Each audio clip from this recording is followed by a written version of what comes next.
Il Consiglio di Stato stoppa il prolungamento dell'autostrada A31 da Piovene Rocchette verso il Trentino. Il massimo organo della giustizia amministrativa, con una sentenza di lunedì, ha di fatto accolto il ricorso contro l'opera del comune trentino di Besenello.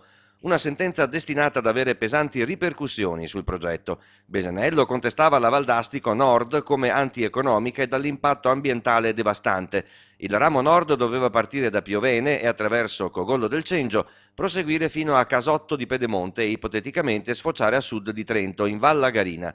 Respinta quindi la deliberazione del CIPE, Comitato Interministeriale della Programmazione Economica, del marzo 2013 che approvava in linea tecnica con prescrizioni il progetto preliminare della 31 Valdastico Nord, relativo al primo lotto funzionale da Piovene Rocchette alla Valle dell'Astico. I giudici del Consiglio di Stato ritengono che l'approvazione del solo troncone vicentino sarebbe il frutto di un'artificiosa frammentazione del progetto preliminare dell'opera intera e un escamotage tecnico per bypassare il noto no della provincia autonoma di Trento all'opera.